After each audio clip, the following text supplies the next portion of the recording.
Bible مقدس جادو کے بارے میں کیا کہتی ہے؟ بھائی ہی دوسرے بھائی سے خائف ہے۔ شعبدہ باز میدان میں آتے ہیں، وہ آپ کی کمزوریاں پہلے سے ہی بھانپ چکے ہوتے ہیں، محبوب آپ کے قدموں میں۔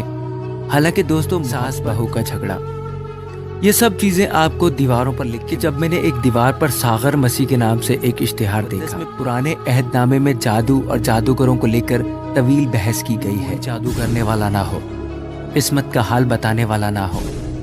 دوستو، بائبل مقدس جادو کے بارے میں کیا کہتی ہے؟ خداوند یسوع المسیح کے زندہ اور جلالی نام میں آپ تمام بہنوں اور بھائیوں کی سلامتی ہو۔ دوستو، آج کل کے اس نفسا نفسی کے دور میں ہر کوئی شارٹ کٹ طریقے سے کامیاب ہونا چاہتا ہے۔ کسی کی خواہش ہے کہ میں جلدی سے بنا محنت کیے دولت مند بن جاؤں۔ کوئی ساس بہو سے ناخوش ہے اور کوئی بہو ساس سے ناخوش ہے۔ دوستو، یہاں تک کہ ایک بھائی ہی دوسرے بھائی سے خائف ہے کہ وہ کیوں ترقی کر رہا ہے۔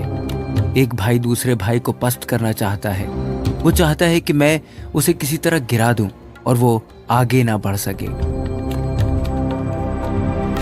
دوستو، ایسے میں کچھ شعبدہ باز میدان میں آتے ہیں اور ان سب کی کمزوریوں سے بھرپور فائدہ اٹھاتے ہیں۔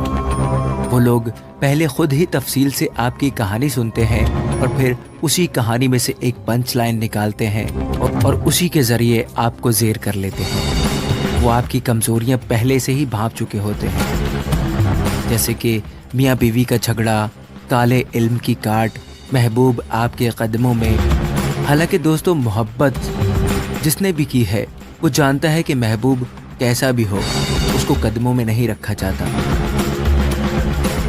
اس کے علاوہ افسر کو مطیع کرنا، پسند کی شادی، جائیداد کا مسئلہ، شوہر کو رائے راست پر لانا، اور جیسا کہ میں نے پہلے ذکر کیا، ساس بہو کا جھگڑا، یہ سب چیزیں آپ کو دیواروں پر لکھی مل جائیں گی۔ مجھے حیرت تو اس وقت ہوئی کہ جب میں نے ایک دیوار پر ساغر مسیح کے نام سے ایک اشتہار دیکھا۔ کچھ دن پہلے یوٹیوب نے بھی مجھے ایک نان سکیپیبل ایڈ دکھایا۔ اس میں بھی ایک بندہ فلاں مسیح نام بتا رہا تھا اور باقی سب باتیں وہی تھیں جن کا ذکر میں پہلے کر چکا ہوں۔ دوستو، اگر آپ نے یہاں تک ویڈیو دیکھ لی ہے تو ایک لائک کرتے جائیے۔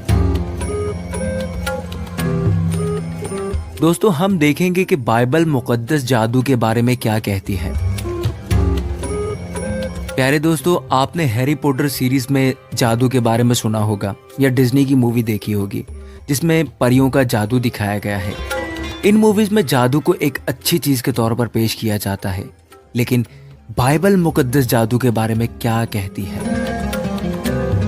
دوستو، بائبل مقدس میں پرانے عہد نامے میں جادو اور جادوگروں کو لے کر طویل بحث کی گئی ہے۔ کلام مقدس میں سے پڑھیں گے استثنا 18 باب، اس کی 10 سے 12 آیات۔ تجھ میں ہرگز کوئی ایسا نہ ہو جو اپنے بیٹے یا بیٹی کو آگ میں چلوائے، یا فالگیر یا شگون نکالنے والا یا افسونگر یا جادوگر یا منتری یا جنات کا آشنا یا رمال یا ساحر ہو، کیونکہ وہ سب جو ایسے کام کرتے ہیں خداوند کے نزدیک مکروہ ہیں، اور انہی مکروہات کے سبب سے خداوند تیرا خدا ان کو تیرے سامنے سے نکالنے پر ہے۔ دوستو، خدا نے ایک قانون ٹھہرا دیا کہ تم میں کوئی جادو کرنے والا نہ ہو، قسمت کا حال بتانے والا نہ ہو۔ دوستو، ان آیات میں ہم دیکھتے ہیں کہ خدا نے جادو کی تمام اقسام پر پابندی عائد کر دی ہے۔ ایک اور آیت ہم دیکھیں گے، احبار 19واں باب، اس کی 31ویں آیت، جو جنات کے یار ہیں اور جو جادوگر ہیں، تم ان کے پاس نہ جانا اور نہ ان کے طالب ہونا کہ وہ تم کو نجس بنا دیں، میں خداوند تمہارا خدا ہوں۔ ان آیات میں خدا خبردار کرتا ہے کہ جادوگروں کی طرف مت پھرو، کیونکہ تم ان سے ناپاک ہو جاؤ گے۔ دوستو، جادو کا براہ راست تعلق شیاطین سے ہے۔ تمام مسیحیوں کو جادو ٹونے اور ہر قسم کے جادو میں حصہ لینے سے دور رہنے کی ضرورت ہے۔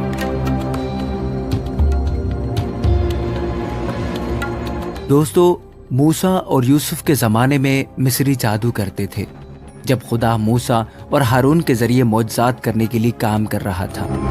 فرعون کے پاس اپنے حکیم اور جادوگر تھے تاکہ معجزات کو نقل کرنے کی کوشش کریں۔ اس سے ہمیں پتہ چلتا ہے کہ موسیٰ کے ابتدائی دنوں میں جادو پہلے سے ہی چل رہا تھا۔ فرعون اور اس کے حکیم اور اس کے جادوگر براہ راست خدا کے مخالف تھے۔ یہ لوگ خدا کے پیروکار نہیں تھے، بلکہ اپنی بری خواہشات کے پیروکار تھے۔ خروج کی کتاب کے اندر خدا یہ حکم دیتا ہے کہ جادوگر اور کوئی بھی جو جادوئی فنون میں حصہ لیتا ہے زندہ نہیں رہنا چاہیے۔ اس کی وجہ یہ ہے کہ جادو کا براہ راست تعلق شیطان اور اس کے شیاطین سے ہے۔ دوستو، جادو وہ نہیں جو بالی ووڈ یا ہالی ووڈ میں دکھایا جاتا ہے۔ یہ بالکل جادوئی چمک، خوشی اور نیکی سے بھرا ہوا نہیں ہوتا۔ دوستو، اب ہم نئے عہد نامے میں سے جادو کے متعلق پڑھیں گے، لیکن دوستو اس سے پہلے کہ ہم آگے بڑھیں، آپ ویڈیو کو لائک کرتے جائیے، بعد میں شاید آپ بھول جائیں۔ پیاری بہنوں اور پیارے بھائیوں، پلیز یار لائک کر دیا کریں، مجھے بے حد خوشی ملتی ہے جب آپ دوست لائک اور کمنٹ کرتے ہیں۔ دوستو، میں خدا کو حاضر جان کر کہتا ہوں کہ مجھے ویڈیو کے اندر لائک، شیئر، سبسکرائب کرنے کے لیے بولنا اچھا نہیں لگتا، لیکن اسی نہ بولنے کی وجہ سے میں بہت پیچھے رہ گیا ہوں اور مجبوراً مجھے بولنا پڑتا ہے۔ خیر، آگے بڑھتے ہیں، ہم نئے عہد نامے سے جادو کے متعلق پڑھیں گے۔ دوستو، جہاں پرانے عہد نامے میں جادو اور جادوگروں کی مذمت کی گئی ہے، اسی طرح نئے عہد نامے میں بھی جادو سے منع کیا گیا ہے۔ اعمال 13 باب میں ہم پڑھتے ہیں کہ پولس رسول سفر میں تھا اور سفر کے دوران اس کو ایک آدمی ملتا ہے جس کا نام ایلیماس تھا، جو کہ ایک جادوگر تھا۔ ایلیماس لوگوں کو قائل کرنے کی کوشش کر رہا تھا کہ وہ مسیح پر ایمان نہ لائیں۔ پولس اس کی سختی سے مخالفت کرتا ہے اور کہتا ہے، تم شیطان کے بچے ہو اور ہر حق کے دشمن ہو، تم ہر طرح کے فریب اور فریب سے بھرے ہو، کیا تم خدا کی صحیح راہوں کو بگاڑنے سے کبھی باز نہیں آؤ گے؟ پھر ایلیماس جادو کی وجہ سے خداوند کی طرف سے اندھا ہو جاتا ہے۔ جب صوبیدار یہ دیکھتا ہے کہ ایلیماس کو کیسے اندھا کر دیا گیا تھا تو وہ خدا پر یقین کرتا ہے۔ پیارے دوستو، یہاں ایک سوال پیدا ہوتا ہے، ایلیماس کے بارے میں پولس رسول کے تبصرے سے ہم جادو کے بارے میں کیا سیکھ سکتے ہیں؟ دوستو، ہم یہ سیکھ سکتے ہیں کہ جادو کرنا آپ کو خدا کا دشمن بناتا ہے، اور یہ کہ جادو کرنے والا فرد فریب، چال بازی اور گمراہی سے بھرا ہوا ہوتا ہے۔ ایک مومن کی زندگی میں جادو کی کوئی جگہ نہیں ہے۔ دوستو، ہم اعمال 8 باب میں پڑھتے ہیں کہ فلپس سامریا میں گیا، جہاں اس کا سامنا سائمن نامی ایک جادوگر سے ہوا۔ فلپس کے سامریا آنے سے پہلے لوگ شمعون کے جادو ٹونے کی وجہ سے خدا کی عظیم طاقت کو مان چکے تھے۔ چھوٹے سے بڑے تک سب نے اس کی طرف توجہ دی اور کہا، یہ آدمی خدا کی قدرت ہے جو عظیم کہلاتا ہے، اور انہوں نے اس کی طرف توجہ دی کیونکہ اس نے ایک طویل عرصے تک اپنے جادو سے انہیں حیران کر رکھا تھا۔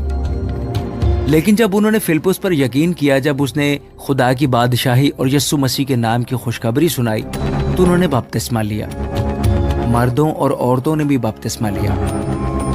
شمعون بھی خود ایمان لایا اور بپتسمہ لیا، اور وہ ہر جگہ فلپس کا پیچھا کرتا رہا اور ان عظیم نشانوں اور معجزوں سے حیران رہ گیا جو اس نے دیکھے تھے۔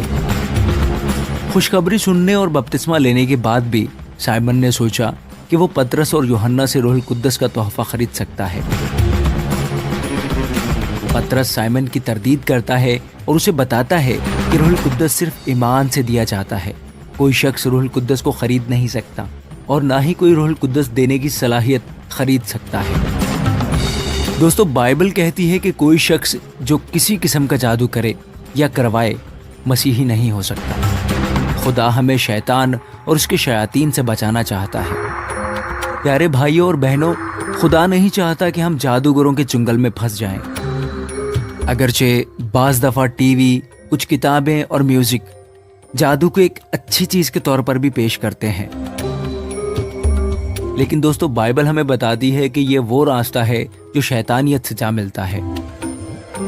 بالکل پول کی طرح ہمیں دنیا کے فریب دینے والے فلسفے کو رد کرنا ہوگا اور دنیا کی روحانی قوتوں میں شامل نہیں ہونا ہوگا۔ دوستو میں نے آپ کو مختصر کر کے بتا دیا کہ بائبل مقدس جادو کے بارے میں کیا کہتی ہے۔ آخر میں سب کے لیے دعا کہ خدا ہمیں ہر طرح کی شیطانی طاقتوں سے اور شیطان کے چنگل سے محفوظ رکھے اور اپنے سکھائے ہوئے راستے پر چلنے کی توفیق عطا فرمائے۔ خداوند یسوع المسیح کے نام میں آمین۔ God bless you all.